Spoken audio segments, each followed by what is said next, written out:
If, like me, you've been watching, waiting, and wondering, well, the wait's over. Gibson has done it. They have brought back amplification into the lineup. Today, we're going to be taking a look at their new Falcon 5 all-tube electric guitar amplifier. Stick around.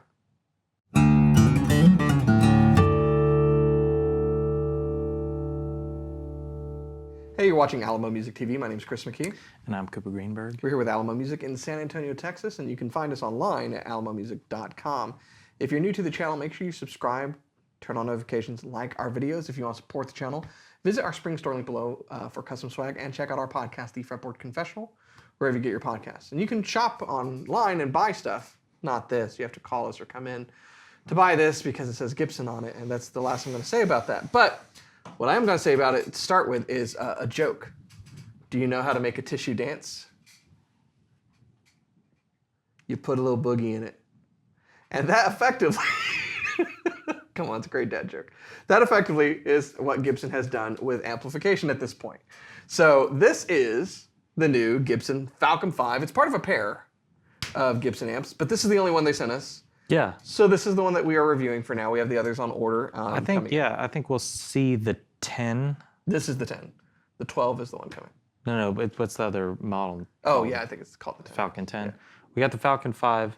I think we'll see the 10 before the launch, I have been told, but we're shooting this ahead of time so we can put out the video on the launch day. But we heard about these at their kind of new product drop, what, like almost a year ago now? No, I think it was maybe summer. April, something like that. It's been a while. It was the first thing that I was like, that's cool. It is cool. And it's something I was wondering about. So if you don't know, not too long ago, Gibson purchased the storied amplifier company, Mesa Boogie. And when that happened, I own a Boogie, and I was like, what's going on? Is this going to be a good thing? I hope good things come out of it. And I think it's been a good thing so far. So they've basically purchased the company. Everything's being run just like it was. They're still in Petaluma, California, still making great amps, but they've got the power of Gibson backing them. And they've mostly been left alone to continue building their amps. But I was like, if they don't leverage this to bring back Gibson amps, that's kind of crazy. And so they have in the form of this. And these are basically a reimagining of the vintage Skylark amps of yesteryear. They're all valve, all tube, okay, amplifiers, and they've got some really cool, nifty features that are going on with these. But let's just vibe on the retro aesthetics for a little bit, shall we? I love it. I've only played one other Gibson amp in my life, and it was in the Fancy Pants section of the Nashville Guitar Center, and I played a Derek Trucks SG through it, and it was simple, looked great, didn't look quite like this, but you know, it had the look, and it just sounded unreal. Yeah. Well, this is a cool amp, and since it is kind of a design based upon an old design, but with the mad scientist that is Randall Smith over at Mesa Boogie, they've done some really cool stuff to it. So I have a spec sheet so I can remember everything. Give me the scoop. Built in Petaluma, California, so it's a US-made amp, all tube. It's got a single 6V6 for the power section and 12AX7s, a trio of them for the preamp. Now, what's interesting about this is you can switch out the 6V6 to a 6L6 single tube. And if you're keeping notes at home, yes, that means your wattage goes up a little bit. So it's approximately 7 watt at normal settings. Yes, we'll get into that. But if you go with the 6L6s, it's 8 watts. So it's 7 down to 3 in stock configuration, or 8 down to 4. So yeah, you can attenuate the tube amp, which I like. Built in, it's cathode-based, maintenance-free. As far as the rectifier, you don't have to bias it or any of that stuff like most of Boogie stuff. All tube spring reverb. Now, this one doesn't have it. The larger 12-inch speaker version has tremolo. That's tube power tremolo as well. It's pretty cool. And it's just, aluminum chassis. It's got this stainless steel faceplate, which we'll show you with B-roll. It's a very cool retro-looking amp with very simple controls. You've got volume, tone, and reverb. Yeah. I dig it. It sounds so good. It looks really, really good, but it sounds very, very good. So some other things, there is a monitored slave DI output. So A what? it's it's just what it's called, folks. Don't kill me. So you've got a slave out, which is a fixed attenuation from the speaker output. Okay. And for those who are younger in the crowd, that's what you used to call it back in the day with a PA setup where you were running out from an amplifier to something else. Never heard of that. Yeah. You've got a slip cover that comes with it. And both of them are using Jensen Blackbird Alnico speakers. This one's a 10-inch, and then the larger one is a 12-inch. And I think that the combination of the circuitry that they're using on these with the 6v6s and the 12AX7s, the low power, and that speaker, I think gives you really fantastic tone, where there's a tightness to the bass response, but it's also got this kind of like loose enough sound. It's not really tight. So it's very, very cool. We've got all sorts of different specifications, but I think the big takeaways are, it's an American-made tube amp that looks fantastic, is simple, sounds bad A. Yeah. I think they've nailed the wattage on this because we were kind of talking before we started filming of like comparatives. Okay, it's a 10-inch speaker. It's Princeton-esque in that regard. But the fact that you've got the attenuation on it and it's already 7 watts to start with means that you don't have a whole lot of headroom. You can clean it up really nicely, but it's going to give you that nice driven power section, particularly if you plug in something with humbuckers. But it'll be actually really nice with pretty much anything. It'd be great with anything. I mean, we were going back and forth on what to use for the demo. Chris wanted me to do an ES345. I said I had to go Les Paul, and that's kind of a selfish thing just because that's the first thing that I wanted to plug into it and jam on. I think it'd be cool because we're going to have to show you the other one when it comes in. Yeah. We'll have to do the 12-inch speaker. When we do that, we can get into maybe a semi-hollow, a P90, and a single coil, show off a few things. But if you know me, like Chris does, I've got a Rickenbacker and a Vox at home that I never really play either of them. I went through a phase, and I really like them. But this is... I told another guy that works there, I'm about to switch teams. I want to sell those two so bad to have this pair, because this is like such a tone of just running straight in, which is like the truck's way. Yeah. I love that. You can clean this up super easy and play a little bit lighter, dial it in, jam, and it just breaks up like better than any pedal that you could ever have. Well, and this pairing, so it's interesting you bring that up. Years ago, we had a customer bring in to me it was a 55 gold top with P90s that he wanted appraised.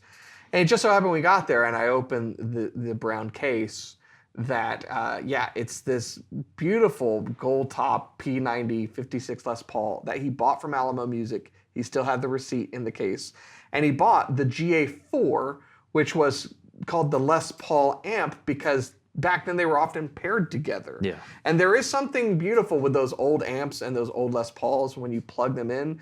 I mean, they were very simplistic amps. Yeah. All of this stuff, when you go back to kind of its very beginning, very simple design that led to some really fantastic sounds. Yeah. That's why I love the way they've done this. I mean, Randall Smith he literally is a mad scientist. The stuff that he's come up with over 40, 50 years, over there at Boogie has been some of the best amps ever. And he's created a lot of cool designs.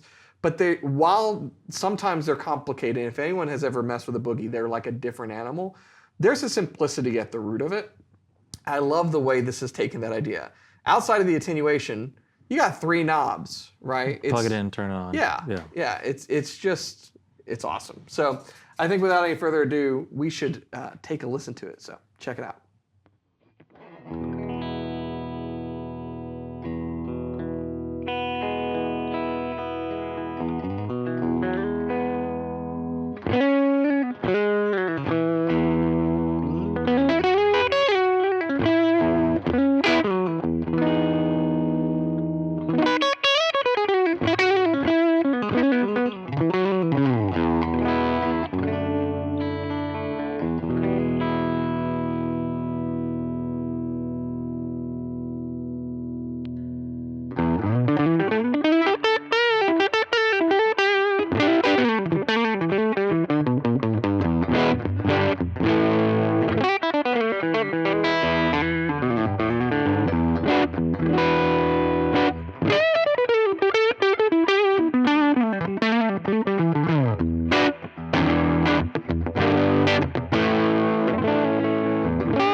All right, so there you have it. I think Gibson has a hit on their hands because everyone in the room wants this. Even the bass player who doesn't need a guitar amplifier wants this.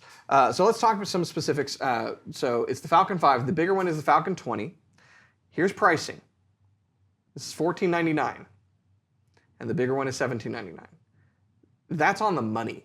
Yeah. Okay, $14.99, all tube, U.S. made, like really U.S. made amp. Yeah. And it sounds fantastic. I want one. Yeah, I mean, we recently, if you've seen on the channel, we've been getting heavy into Bad Cats, another great U.S.-made tube amp company, and it's almost like it's getting harder and harder to find something that's not like $2,000, $3,000, $4,000 that's USA made, but something like this. Today, if you recognize these clothes, we reviewed another amp that is completely different beast, but I love the vibe of a good-looking amp that sounds even better, you know? I love this. The handle, dude. The old person in me, which is basically me now, really loves this. This reminds me of stuff from my childhood, like back in the early 80s. I really dig this a lot. This is just cool. It looks the part. It will make you very, very excited about playing a guitar because for me, so this is Les Paul standard 60s in unburst, my personal favorite color that the 60s come in. It's a well put together amplifier. It's just one of those things that you plug it in and immediately you're just inspired to play. So I dig it. I'm excited to see the 20, not the 10, it's the 20. The 5 has a 10, the 20 has a 12. Something like that. The math doesn't math, but the sound sounds, and that's what's really great. I will say this. If you compare what Gibson has just done with their largest competitor, which is Fender, always has been, right? It's an interesting thing because Fender's really going the other way into the digital era. They're redoing their valve amps into Tone Masters and the Tone Master Pro and all those things you've seen on this channel and many others. And Gibson's like, no, we're going to come out with a brand new tube amp. And I absolutely love that. And I'll tell you. It fits their vibe. Their vibe, but here's the thing. It's needed. There was a question that someone posed to me the other day of, are tube amps dead? Here's what I'm going to tell you. Everything that exists as a digital thing is a digital recreation of a thing, right? And you have to have the first thing to recreate it. Yeah. Now, maybe more amps will start going solid state, which I think are cool. I have no beef with solid state amps. You know, the Jazz Chorus has been one of the greatest amps for a long, long time. But I don't think the idea, the design, the execution of digital amps is going anywhere because this is where things start. You know. Now, will someone go, oh, this amp, if it gets popular enough, which I hope it does, sounds so good, we're going to recreate it in some IR and whatever? Sure, fine. But this is where it starts. Yeah. And at the end of the day, that's what I want. Yeah, and Gibson is better when they're leaning into tradition than when they're leading into modernity, I think, because this does not have a tuner on it, and it won't tune your guitar for you. It has the right mix of vintage and modern because I think the attenuation being built into amps needs to happen more often. You know, devil's advocate, if I wanted to see Fender do something with their amp line in the tube section, I would love to see them come out with something like a pro model tube vintage spec, but with modern features in the right way. Not effects, give me attenuation built in, stuff like that. Yeah. Yeah, but they knocked it out of the park on this. I really hope that they take off so they can grow the line more and see some different things. But like we said, when we get the 20 in, it will be worthwhile to kind of plug it into different things because this is a pair that probably makes a lot of sense. And you're probably wondering, I'm a Strat guy, what's it going to sound like? Or I'm a Tele gal, what's that going to sound like? I play both those. I don't have a Les Paul at home. I still want this. So I need to know what it sounds like so I can convince myself to sell the Vox and then pay 3 times as much. But yeah, I like it a lot. So there you have it. If you want more information about this amplifier with all the specifications that we've talked about and photography, you can go to our website, which is alamomusic.com. You can check everything out there. You cannot purchase it there by clicking and adding to cart, but what you can do is call us, come in, or even message us on the website in order to make a purchase, like a pair with this amp and a Les Paul, and get your Gibson delight. So, When are they gonna do a Murphy Lab Falcon, dude? well, if we kick this down the staircase, we'll get a good start. So. Murphy Lab, but like with a razor blade, Nah, he stopped doing that. Gotta watch the latest interviews, man. All right. Anyways, if you are new to our channel, you like witty banter and guitar stuff, make sure that you subscribe. You like our videos. If you want to be notified about new videos, you hit that bell icon. And let us know in the comments below what you think about Gibson's line of amplifiers that they're now coming out with. What do you want them to see come out with further down the road? And just overall valve amps versus digital. I'd love to hear y'all's opinions and telling me how right I am. That's always a favorite thing of mine. So anyways, thanks so much for watching. We'll see you next time.